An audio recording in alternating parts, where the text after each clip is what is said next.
वाला 300 marks score कर रहा तो उसकी परसेंटाइल आप मान को चलो 96 97 परसेंटाइल होगी। वहीं अगर बायो वाला 300 मार्क्स स्कोर कर लेता है तो उसकी परसेंटाइल कहीं 70 और 80 के आसपास लाई कर रही होगी। Hello everyone, this side Alok Sahu, I am BTech third year student from NDRI Karnal. And आज हम बात करने वाले हैं काफ़ी इंपॉर्टेंट टॉपिक पर। आप लोगों को पता होगा कि कल मैंने एक वीडियो बनाई थी कि अगर आपके सीयूईटी के एग्जाम खत्म हो चुके हैं तो आपको क्या क्या करना चाहिए। तो अगर आपने वो वीडियो नहीं देखी है तो पहले वो वीडियो जरूर देख लीजिएगा ताकि आपको आइडिया लग जाए कि अब आपको एग्जाम्स के बाद क्या चीज़ें करनी है। आज हम मेनली डिस्कस कर रहे होंगे नॉर्मलाइजेशन के बारे में कि आखिर आपकी परसेंटाइल कैसे बनती है, कैसे कम मार्क्स वालों की ज़्यादा परसेंटाइल आ जाती है, ज़्यादा मार्क्स वालों की कम परसेंटाइल आती है, मैथ वालों को कैसे फ़ायदा होता है। सिर्फ मैथ वालों को ही नहीं, पीसीए ग्रुप वालों को भी काफ़ी फायदा हो रहा होता है, एबीसी वालों को भी थोड़ा बहुत होता है, बट सबसे ज़्यादा लॉस जो होता है वो पीसीबी वालों का होता है। तो आखिर कैसे लॉस होते हैं, कैसे फ़ायदे होते हैं, ये मेनली नॉर्मलाइजेशन पर डिपेंड करता है। तो आज हम उन्हीं चीज़ों के बारे में डिस्कस कर रहे होंगे जिनको जानना है सीयूईटी एग्जाम्स के बाद क्या क्या करना है, जो कि आईसीआर के लिए मेनली मैंने बताया हुआ, तो आप वो वीडियो देख सकते हैं। एंड उसके पहले मैं आपको बताऊंगा कि अगर आपने हमारा ऐप डाउनलोड नहीं किया तो ऐप को डाउनलोड करके जरूर रखिएगा, जिसमें हम मेनली काउंसलिंग से रिलेटेड जितने भी नोटिफिकेशंस होंगे, सिर्फ आईसीआर से रिलेटेड ही नहीं, सीयूईटी की जितनी भी यूनिवर्सिटीज़ हैं लाइक डीयू, जेएनयू, बीएचयू, जितनी बड़ी बड़ी यूनिवर्सिटीज है उन सबके रजिस्ट्रेशन पोर्टल्स आपको पता है कि अलग अलग हो रहे होंगे, सबके नोटिफिकेशंस अलग अलग आएंगे। तो वो सारी चीज़ें आपको हमारे ऐप पर मिल रही होंगी, जो कि पर्टिकुलर एक नोटिफिकेशन सेक्शन के थ्रू आप उसको एक्सेस कर पा रहे होंगे। तो काफ़ी इंपॉर्टेंट है। वो ऐप की जो लिंक है वो आपको कमेंट सेक्शन और डिस्क्रिप्शन बॉक्स दोनों में मिल जाएगा, आप वहाँ से डायरेक्ट उसको डाउनलोड कर सकते हैं। अब बात करते हैं कि नॉर्मलाइजेशन होता कैसे है। आपको पता होगा कि मोस्ट ऑफ द स्टूडेंट्स के एग्जाम सीयूईटी के हो चुके हैं, कुछ के रहते हैं, जिनके रहते हैं वो अभी अपनी पढ़ाई पर आराम से ध्यान दो, बाद में देख लेना कैसे नॉर्मलाइजेशन होता है, वो आपको पता चल ही जाएगा। जिन लोगों के एग्जाम्स खत्म हो चुके हैं उनको ये ध्यान रखना है कि अगर आपका पेपर टफ आया है तो ये बुरी बात नहीं है, ये आपके लिए कहीं ना कहीं एक अच्छी बात है। सबसे ज़्यादा मैटर करता है कि आपके पेपर में बैठने वाले स्टूडेंट्स का नंबर क्या है। अगर बहुत ज़्यादा है तो थोड़ा नुकसान है, अगर कम स्टूडेंट्स आपके पेपर में बैठ रहे हैं तो आपके लिए फ़ायदे वाली बात है। जिन स्टूडेंट्स के एग्जाम होने वाले हैं उनमें कहीं ना कहीं स्टूडेंट्स कम होंगे तो उनको थोड़ा बहुत फ़ायदा होगा नॉर्मलाइजेशन के टाइम पर। तो जिन स्टूडेंट्स के एग्जाम्स क्या होते हैं, टफ आते हैं, ऑब्वियसली वो कम मार्क्स ला पाते हैं। आपको पता होगा कि हर पेपर का लेवल सेम तो वो एनटीए वाले नहीं रख सकते, तो अब उनको लेवल सेम करने के लिए कुछ ना कुछ तो करना पड़ेगा, तब वो नॉर्मलाइजेशन करते हैं। जैसे कई बार होता है कि पेपर कोई बहुत टफ आ जाता है तो स्टूडेंट्स के कम नंबर आते हैं बाकियों के रिस्पेक्ट में।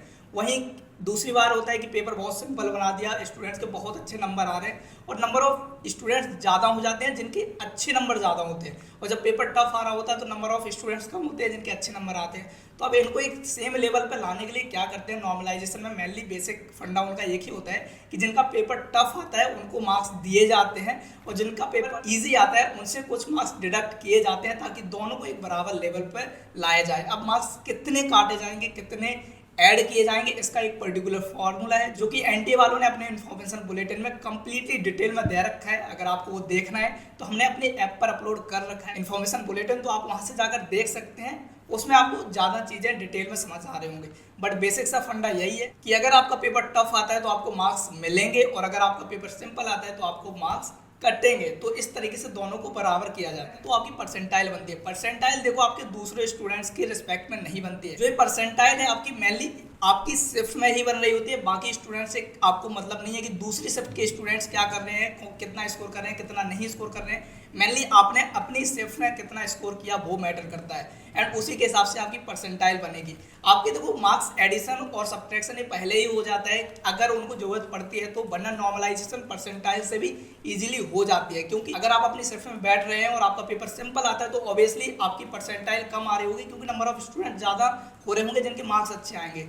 परसेंटाइल आपकी होती क्या है आपको ये समझना पड़ेगा। परसेंटाइल कुछ नहीं है, बस परसेंटाइल आपको बताती है कि अगर आपकी 90 परसेंटाइल है तो 90% स्टूडेंट्स आपसे पीछे हैं और 10% स्टूडेंट्स आपसे आगे हो रहे होते हैं। तो परसेंटाइल बस बताती है कि आप कितने स्टूडेंट से पीछे हैं एंड कितने स्टूडेंट से आगे हैं। एंड जो आपकी रैंक है वो मार्क्स के बेसिस पर नहीं बनती है, आपकी रैंक बनती है परसेंटाइल से। और ये परसेंटाइल जो होती है हर शिफ्ट की अलग अलग होती है, मतलब अगर आप किसी फर्स्ट शिफ्ट में बैठते हैं तो आपकी फर्स्ट शिफ्ट के हिसाब से परसेंटाइल आएगी, और वहीं अगर कोई दूसरा स्टूडेंट सेकंड शिफ्ट या थर्ड शिफ्ट में बैठ रहा है तो उसकी परसेंटाइल उस शिफ्ट के हिसाब से बनेगी। अगर आपका पेपर टफ है तो ऑब्वियसली आपकी परसेंटाइल अच्छी आ रही होगी अगर आपने पेपर अच्छा किया होगा। तो यहाँ ये मतलब मैटर करता है कि अगर आपका पेपर टफ है तो पूरी शिफ्ट के लिए टफ होगा एंड उस पूरी शिफ्ट के हिसाब से आपकी परसेंटाइल बन रही होगी। मान लीजिए अगर आप पीसीबी ग्रुप से बैठते हैं, आपके उस ग्रुप में कुछ 400 मार्क्स आ रहे हैं और आप एज्यूम करके चल रहे हैं कि आपका पेपर टफ था, वहीं दूसरा स्टूडेंट पीसीबी ग्रुप से ही साथ में बैठ रहा है और वो मान के चल रहा है कि उसका पेपर सिंपल था, उसके 450 मार्क्स आ रहे हैं, वहीं आपके 400 मार्क्स आ रहे हैं। तो आपके 400 मार्क्स में हो सकता है कि परसेंटाइल आपकी ज़्यादा आए इंस्टेड ऑफ वो 450 वाले स्टूडेंट्स की परसेंटाइल के, क्योंकि आपका पेपर टफ हो गया है तो आप टफ होने के बाद भी 400 मार्क्स ला पा रहे हैं, वहीं उसके सामने वाले का जो 450 मार्क्स लाया उसका पेपर सिंपल था। तो कहीं ना कहीं नंबर ऑफ स्टूडेंट्स ज़्यादा होंगे जो कि 450 के आसपास होंगे या फिर उससे ज़्यादा होंगे।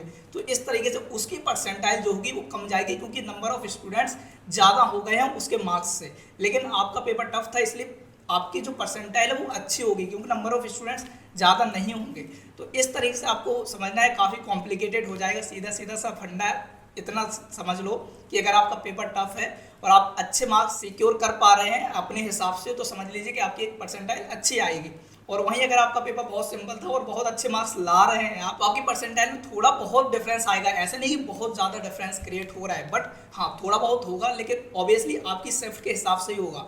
दूसरी शिफ्ट में टफ आया या सिंपल आया आपको उससे कोई मतलब नहीं है, जो परसेंटाइल बनेगी वो आपकी शिफ्ट में बनेगी एंड उन्हीं परसेंटाइल से आपकी रैंक बन रही होंगी। आपके मार्क्स नहीं देखे जाएंगे कि आपने सिंपल था इसलिए इतने मार्क्स ला लिए तो आपकी रैंक बहुत अच्छी बन गई, या फिर टफ था तो कम मार्क्स आए तो आपकी रैंक बहुत ज़्यादा गिर गई। नहीं, आपकी परसेंटाइल बनेगी, जो होगी वो आपकी शिफ्ट में होगी।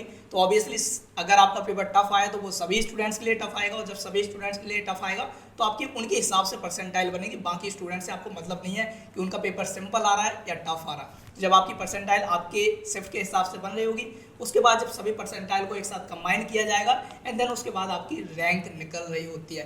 ध्यान रखिएगा कि हर सब्जेक्ट की आपकी परसेंटाइल मिलेगी एंड उनके हिसाब से यूनिवर्सिटीज डिसाइड करेंगी कि उनको कौन सा सब्जेक्ट लेना है, और उसके हिसाब से वो यूनिवर्सिटी अपने मेरिट लिस्ट बना रहे होंगे। तो वो यूनिवर्सिटी का काम है, वो अपने हिसाब से कर लेंगे। वो तब होगा जब आपकी काउंसलिंग हो रही होगी।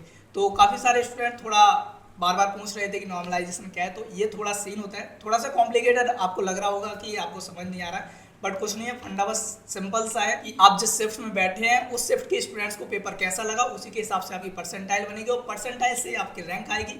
मार्क्स मैटर नहीं करते हैं। अगर आपके 200 मार्क्स आ रहे हैं और किसी दूसरे स्टूडेंट के 220 आ रहे हैं, तो ऐसा भी हो सकता है कि आपकी परसेंटाइल ज़्यादा हो उस स्टूडेंट से।